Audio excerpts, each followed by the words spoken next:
Good morning, जय हिंद। बहुत बहुत स्वागत है आपका। और अतिशेष शिक्षकों की काउंसलिंग चल रही है। हजारों अतिथि शिक्षकों का भविष्य खराब हो रहा है और बेरोजगार हो रहे हैं। बड़ा अपडेट है।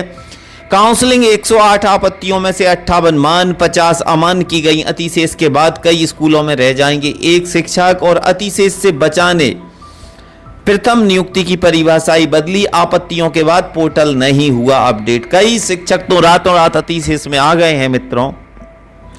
और यहां पर इस अपडेट को देखिएगा, बड़ा अपडेट है मेरे भाइयों। बुधवार को कई विवादों के बीच अतिशेष शिक्षकों की काउंसलिंग की गई। कई शिक्षकों ने इस प्रक्रिया के नियमों के साथ छेड़छाड़ करने का आरोप लगाया। कई खास शिक्षकों को अतिशेष से बचाने के लिए प्रथम नियुक्ति की परिभाषा को ही बदल दिया गया, जिसके चलते जूनियर शिक्षक को अतिशेष बता दिया गया है। नियम के मुताबिक 60 से अधिक बच्चों वाले स्कूलों में 3 शिक्षक रहना चाहिए। काउंसलिंग में कई ऐसे मामले सामने आए हैं जिसमें 90 छात्र संख्या वाले स्कूलों के तीसरे शिक्षक को अतिशेष बता दिया गया। उसकी आपत्ति को भी दरकिनार कर दिया गया है। 2023 में चली उच्च पद प्रभार की प्रक्रिया के बाद कई शिक्षक इधर उधर हुए। पोर्टल पर उनकी जानकारी अपडेट नहीं की गई। मंगलवार को दर्जनों ऐसी आपत्तियां आई। निराकरण के दावे के बावजूद काउंसलिंग के दौरान ऐसे कई शिक्षक सामने आए जो पोर्टल की खामी की वजह से अतिशेष हो गए हैं। कुछ मामले ऐसे भी आए हैं जहां एक शिक्षक अगले 2-3 दिन में रिटायर होने वाले हैं और उसी संस्था में एक शिक्षक को अतिशेष भी कर दिया गया है। ऐसे में अगले 2-3 दिन बाद उक्त स्कूलों में एक ही शिक्षक रह जाएगा, जबकि अतिशेष की प्रक्रिया का लक्ष्य था कि स्कूलों में छात्र शिक्षक अनुपात दुरुस्त रहे। उधर भोपाल में शिक्षक संगठनों ने इस प्रक्रिया के विरोध में शिक्षा मंत्री को ज्ञापन भी दिया है। और यहां पर मैं आपको बताना चाहता हूं, जूनियर को अतिशेष बता दिया। प्राथमिक शाला जैतपुरा चक में पदस्थ ज्योति नामदेव की ओर से अतिशेष बनाया गया, जबकि उनसे 2 माह सीनियर शिक्षक ब्रिजेंद्र शर्मा को बचा लिया गया है। डीओ CS सिसोदिया ने पहले तो कहा कि इस मामले में आपत्ति तय समय पर दर्ज नहीं कराई गई थी।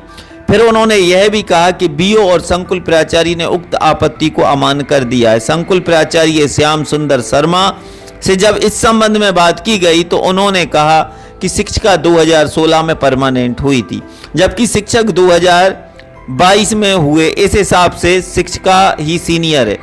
उधर शिक्षक संगठन के पदाधिकारियों ने कहा है कि संकुल प्राचार्य का यह तर्क हैरान कर देने वाला है। नियम के मुताबिक उस शिक्षक को अतिशेष माना जाएगा जो संबंधित शाला में पहले नियुक्ति हुआ है।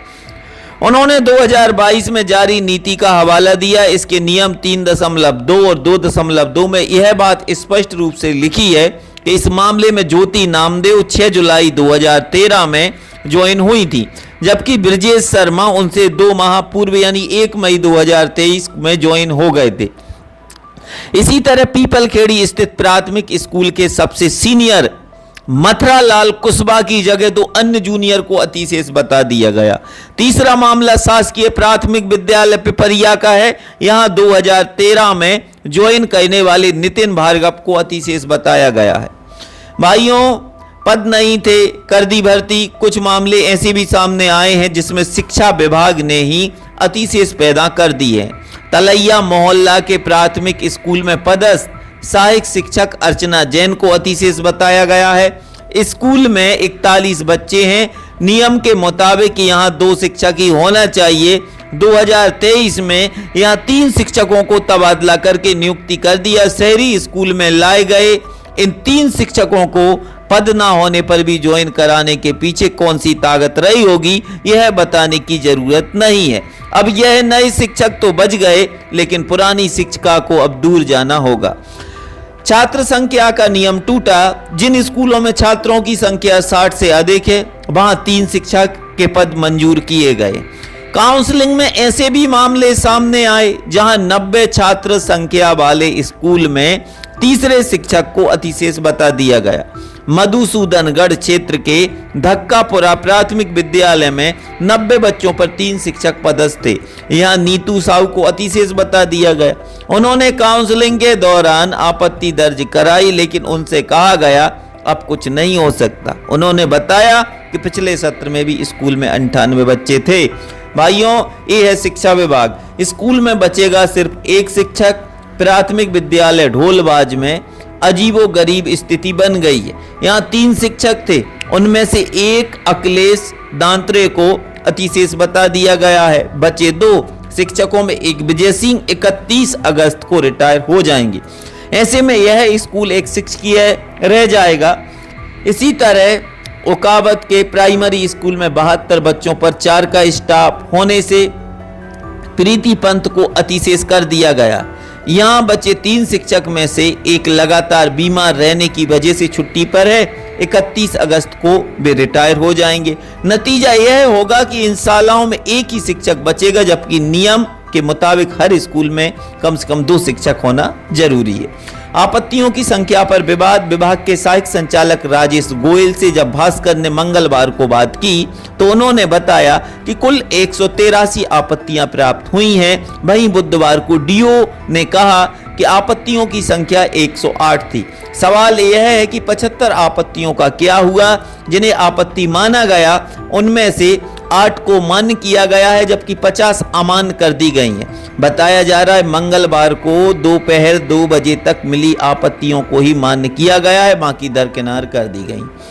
तो दोस्तों, इस तरह से अतिशेष निकालना तो ठीक नहीं है, क्योंकि स्कूलों में अगर 80 और 60 और 50 बच्चे हैं और वहां के शिक्षकों को अतिशेष बता दिया जाए तो ये ठीक नहीं है। भाइयों, इनसे यहाँ पर जो अस्थायी व्यवस्था शिक्षा विभाग की चल रही है, 14 सालों से अतिथि शिक्षक काम कर रहे हैं, वो दर दर की ठोकरें खाते फिर रहे हैं, डीपीआई के चक्कर लगा रहे हैं, लगातार परेशान हैं। उनकी भर्ती होती है, 4 दिन बाद अतिशेष शिक्षक आता है, वो बाहर हो जाते हैं।